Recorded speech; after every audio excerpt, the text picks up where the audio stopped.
From the beginning of time, man has explored, experimented, invented ways to improve the quality of life. Men and women of invention, innovation, imagination.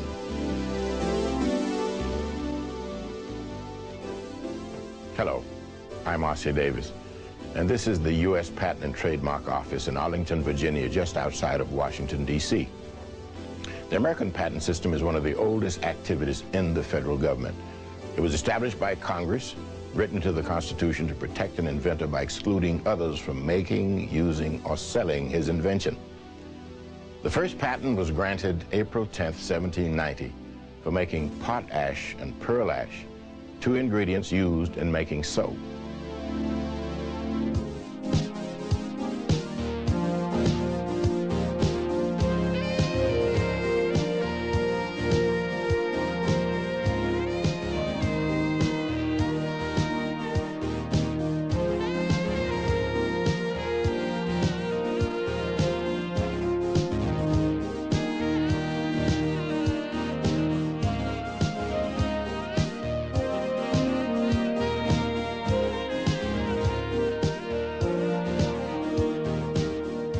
Every day, inventors, people of vision like Thomas Edison, Alexander Graham Bell, Wilbur Orville Wright, apply for patents to protect and secure their inventions. Today, you'll meet other people of vision and ingenuity. They are not as familiar as our most famous inventors, but you'll recognize some inventions and learn about new ones. Lewis Howard Latimer was born in 1848. His father was a runaway slave who managed to obtain his freedom and live in the Boston area. Lewis Latimer was a self-taught draftsman. He learned his skill while working as a clerk for a patent attorney's office. Eventually, he was promoted to chief draftsman. Around this time, Alexander Graham Bell hired Latimer to draw renderings for various patent applications. Few people are aware of Latimer's contribution to the field of electricity. He invented and received a patent in 1882 for an improved carbon filament to Thomas Edison's original filament for the electric lamp. In 1918, he became a charter member of the Edison Pioneers, an exclusive organization of scientists, technicians, and inventors who worked very closely with Thomas Edison. Granville T. Woods was an exceptional inventor from Indiana. He holds 60 patents relating to the railroad industry. His patents range from a steam boiler furnace, a telephone transmitter, automatic air brakes to slow or stop trains, and overhead wires used by cable cars and streetcars. He invented more than a dozen devices to improve electric railway cars. Granville Woods' most noted invention is the third rail system, which is the power source to keep cars running. This is the same system that is used in our subways today.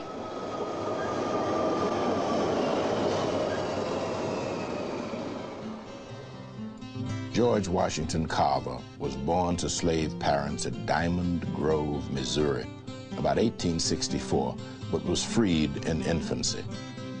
George Washington Carver is known for his experiments in plant chemistry and agriculture. He developed 300 products from peanuts, 118 products from sweet potatoes, and 60 products from pecans. Dr. Carver holds 3 patents for processing paints and stains of superior color and sheen, and for producing cosmetics. He also developed products such as bleach, shaving soap, lanolin, paper, and ink. Dr. Carver dedicated his life to his experiments and studies in agriculture at a school which is now the Tuskegee Institute at Tuskegee, Alabama.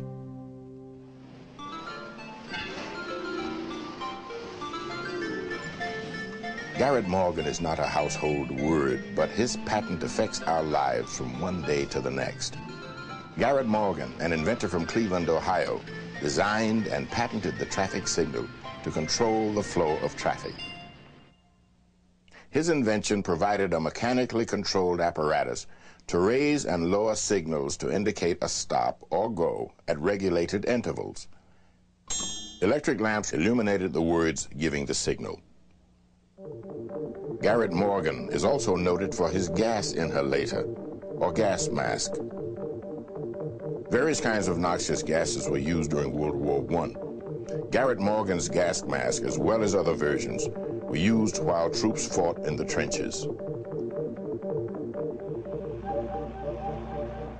When the Nazis were storming across Europe during World War II, a young doctor from Washington, D.C., was experimenting with methods of preserving blood. Dr. Charles Richard Drew developed and researched a revolutionary process of separating red blood cells from the plasma and then storing it for later use. Dr. Drew worked with the British military during the war and helped to establish mobile units to provide plasma and emergency aid for the wounded at the front lines. After World War II, Dr. Drew was appointed the first medical director of the American Red Cross Blood Bank. The patent system is a major link in the technology chain. It provides financial incentives for inventors, business investors who know that their achievements are safe from exploitation by others. Minority inventors have made a significant contribution to our nation's technology, as well as to our business growth, by providing thousands of jobs for American workers. And dedicated scientists continue to work hard, develop their ideas, and experiment till the dream becomes reality. And this is where the dream begins. There are over 4.5 million patents filed at the U.S. Patent and Trademark Office.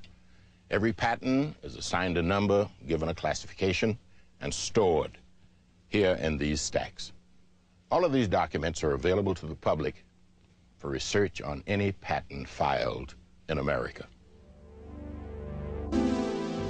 Today, computers are being used in homes, schools, police and fire departments, hospitals, and all areas of public and private business and industry to improve the quality and efficiency of processing information. Research in computer technology was making advances when an immigrant from China began graduate studies at Harvard University. When you buy word processing from Wang, you get more than just the best-selling word processing in the world. You get an easy-to-use system that opens the door to the world of office automation. The results of Dr. Wang's creative genius has touched all forms of American life. Even worldwide communication. Dr. An Wang, founder of Wang Laboratories in Lowell, Massachusetts, is the mastermind behind the original development of the basic components and systems of digital computer machines. 8, 7, 6, we have main engine start. 3, 2, 1, solid motor ignition and liftoff. As high technology continues to advance, minority inventors continue to play a significant role in development and research. Philip V. Stevens, president of Ultra Systems Incorporated, is a member of the Oglala Sioux Indian tribe.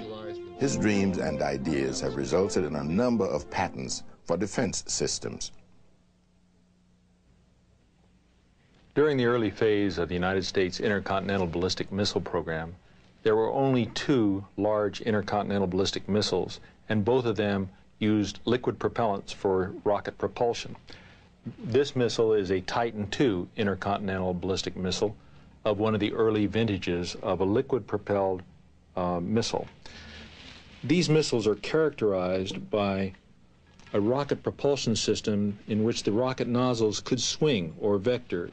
No one knew how to control the thrust vector from a rocket nozzle that used solid rocket engine technology. Now, here's a typical solid rocket engine nozzle.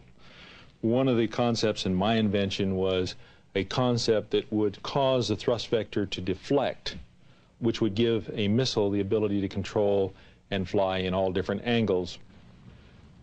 After going through Minuteman 1, 2, and 3, I did decide that I wanted to do other things beside just missile development, and then I took the big step of forming my own company. At that time, it was just a one-man company, and we now have about 1,300 people on the staff. good people tend to gravitate more and more to the company because we are very people sensitive. We care a lot about our people. When I started, I had aspirations of doing other things to really help the nation's society, things in the field of energy and safety related activities. This is a model of an advanced wood-fired power plant that Ultra Systems Incorporated has pioneered so that waste wood materials can be productively consumed and utilized to generate electricity. Well, I think that it is possible for anyone in the United States to take their dreams and create it into reality. If I'm an example of that, of a kid that brought up on the wrong side of the tracks, that was able to work hard and to create dreams that I had into realities, others can do it too. And I think that the key to that is to persevere and to be determined to succeed. The American Indian is a very disadvantaged group of people. The American Indian is suffering from all types of hardships, from high suicide rates, high infant mortality rates, high unemployment, and it's really difficult for them. So I'm really looking forward to the opportunity of going back to the Sioux Indian Reservation and to talk to the relatives of my forefathers and to see if I can be of assistance to the young people there. Isidore Martinez is an inventor with a background in aerospace engineering and missile design. He turned from missile technology to medicine, specifically knee implants for victims of arthritis. Knee implants on the market today have a fairly low success rate. Mr. Martinez's patent on a knee implant could revolutionize technology in developing artificial components. My knee is designed to produce a longevity within the patient, allow him the complete freedom of his knee in the normal use, abduction, adduction, rotation, extension, and flexion. The knee is the most pivotal, important joint in the body, and without it, you cannot be able to live a near normal life. In our earlier development, we had quite a lot of bone removal that we had. We do not have this any longer, but this is a good example of showing how the prosthesis is assembled. We put a structural member into the midline and then engage it with a secondary structural barrel section that forms a support in the condylar area. Then we do the same type of construction within the tibia. As soon as you've completed this, then you have a completely assembled device. This demonstrates the principle of our invention. So we have gone further, and here is an X-ray. We work with primates at the Tulane University's vivarium at the medical school. This is a normal primate limb. One of the 3 primates that was implanted, we were able to sustain him for 5 years, and he was able to produce every function, including some that humans won't have to do, and that's hanging upside down or climbing trees.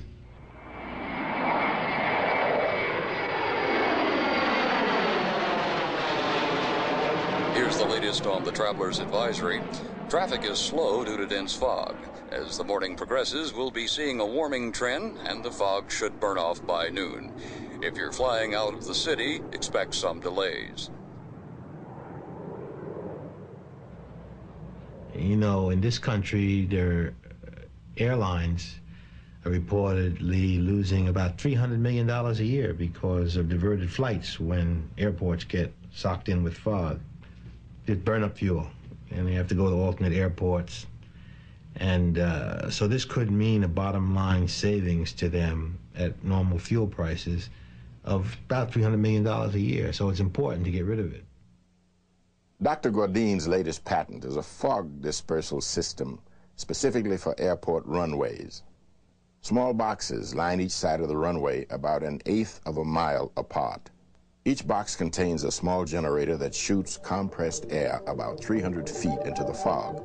The air is charged with negative ions and mixes with the neutral fog particles. The negative ions charge the fog particles, which in turn are attracted to the positive ions on the ground. Essentially, it rains and the air is cleared of fog, which gives a pilot clearance for takeoff and landing. As soon as the airplane can see the landing lights from, say, 300 feet up and, say, a mile away from the strip, well, of course, the airport's open. He can see. There's no reason to worry about fog at all. When I went up to Cornell as a freshman, I wanted to go into engineering physics, but in the meantime, I concentrated on track and field. I got to be captain of the team, All-American in a couple of events, hurdles, intermediate hurdles, low hurdles, and in the broad jump. And in '52, I went to the Olympic Games, and I got a silver medal in the broad jump. I missed the gold medal by 4 centimeters. Very frustrating, but it was a very, very fulfilling experience to go over there. 2, 0 times 1, 2, 5 equals. Dr. Gordine is president of Energy Innovations Incorporated. Although he has become progressively blind over the last 10 years, he continues to develop his theories of electro-gas dynamics. Presently, he holds over 50 patents worldwide. Hi. This inventor is Mrs. Mildred Austin Smith of Washington, D.C. Mrs. Smith has been a victim of multiple sclerosis for the past 20 years. Despite her confinement to a wheelchair, Mrs. Smith continues to play a very active role in her church. Mrs. Smith invented a unique genealogy game which teaches family relationships for people of all ages. This is the logo of the game, Family Tradition. It was my idea about it. It just came to me all of a sudden one day that about relatives. I got to thinking, I said, my mother's sister is my aunt. It just like that. My grandmother's son is my father. Terry and Thomas, y'all look at, we have a lot of cards on the table. After I started developing it, I went to church one day and I got, my son is a minister, and he brought 2 of the kids. I told him I wanted him to test them on the game. And surprisingly, they knew nothing about relationship, which I think is so important, to know about the relationship. My grandmother's daughter is my mother. Good. It keeps that closeness with the family. When you know what can this person, even with cousins, if I know that you're my 4th cousin, I have a warm feeling towards you.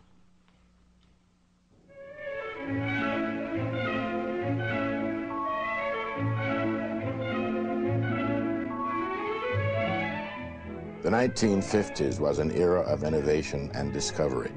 America turned its optimistic eye to the future. We discovered microencapsulation in the 50s. Carbonous paper is a result of microencapsulation. When you write on the paper, microcapsules of carbon are released onto the next copy and leave a dry impression. It doesn't smear.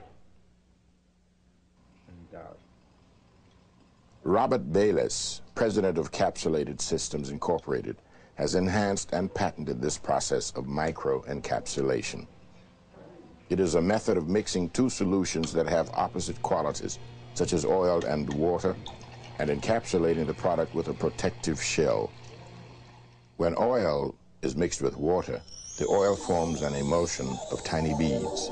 A polymer, such as polyvinyl alcohol, is introduced into the water phase, surrounds the beads, and forms a protective wall. The walls are hardened through a chemical treatment to ensure stability.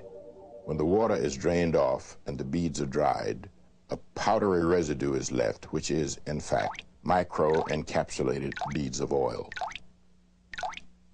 Of the many applications of microencapsulation, one can think of the agricultural industry, the industrial industry, pharmaceuticals, foods, flavors, medicines.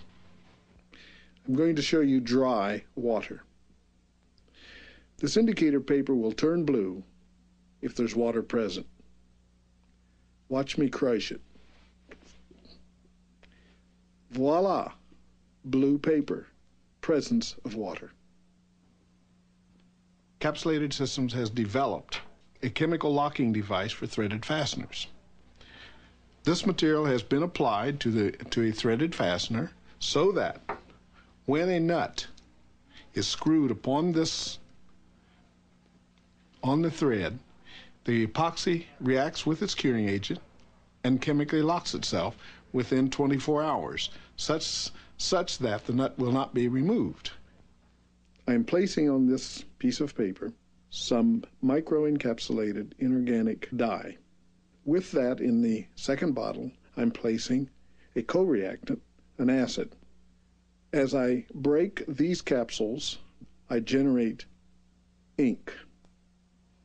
Microencapsulation is such a large area that I cannot perform or cover its capability in my short lifetime. This whole concept of microencapsulation is starting. It's in its infancy. And I think that, and hope and dream, that there will be some youngsters, high school, college, and graduates, who will pursue this technology to its fullest extent in their own way, in their own time. One can hold a flame close to microencapsulated gasoline and not have it burn. I demonstrated one principle, that I have eliminated, if not reduced, the availability of vapor. Vapor around a volatile solution is the cause of explosions. So you see the technology goes on and on, all for the purpose of just bettering mankind. Creating new technology is difficult, but obstacles can be overcome, as we've learned from these people. Each of them had a dream, and they pursued that dream till it became a reality. Abraham Lincoln said, "The patent system added the fuel of interest to the fire of genius." As we approach the last decade of the century, we hand the torch of innovation and imagination to a new generation of creators, potential inventors. People like you will pursue their dreams till they become reality.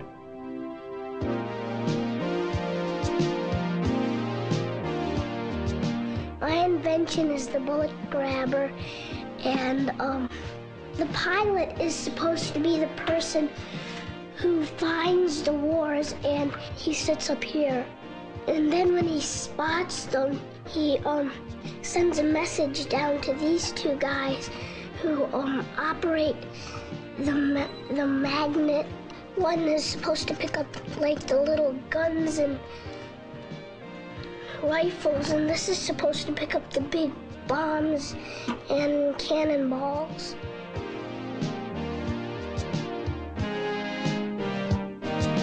My invention is a phone for blind people.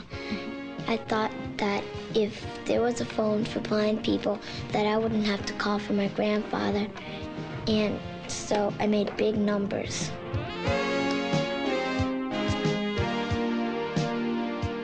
I put foil over an umbrella, and the person would be cooler than using a regular umbrella.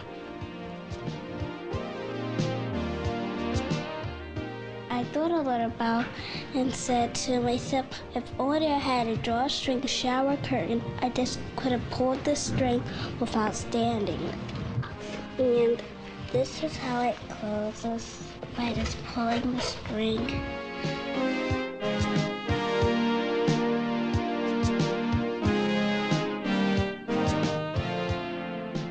My invention is the no-hands umbrella.